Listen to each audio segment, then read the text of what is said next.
गांव के पुराने हवेली में एक कमरा ऐसा था जो पिछले 40 सालों से बंद था। हर कोई जानता था वो कमरा नहीं खोलना, चाहे कुछ भी हो जाए। राजवीर, एक शहरी लड़का, गर्मियों की छुट्टियों में अपने दादाजी के गांव आया था। उसे पुरानी चीज़ों में दिलचस्पी थी, खासकर ऐसी जगहों में जहां कोई नहीं जाता। और जब उसने हवेली के पुराने हिस्से में वो बंद कमरा देखा तो उसकी जिज्ञासा और बढ़ गई। दादाजी, ये कमरा क्यों बंद है? दादाजी का चेहरा सख्त हो गया।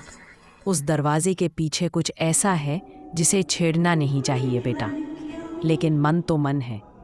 रात को जब सब सो गए, राजवीर के अंदर की बेचैनी ने उसे चैन नहीं लेने दिया। हाथ में टॉर्च ली और चुपचाप उस बंद दरवाजे तक पहुंचा। जंग लगे ताले को उसने पुरानी चाबी से खोल दिया।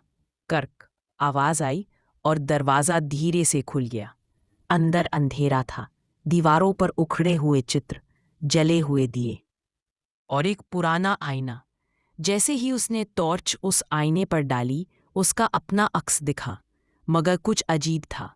आईने में उसकी परछाई मुस्कुरा रही थी, लेकिन राजवीर नहीं मुस्कुरा रहा था।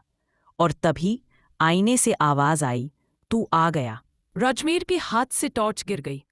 वो पीछे हटा, लेकिन दरवाजा खुद ब खुद बंद हो गया। आईने में से एक नीली धुंधली आकृति निकली और फुसफुसाई, 40 सालों से इंतजार था किसी के आने का। अब तू मेरा स्थान लेगा। सुबह दादाजी ने देखा कमरा खुला है, डरते हुए अंदर गए। राजवीर आईने के सामने खड़ा था, मगर वो हिल नहीं रहा था। दादाजी चिल्लाए, राजवीर! लेकिन आईने में कुछ और दिख रहा था।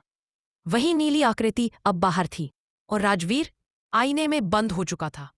आज भी अगर उस हवेली में जाऊं तो वो कमरा बंद मिलेगा, लेकिन अगर आईने के पास जाओ तो कोई धीरे से कहेगा, मुझे आजाद करो।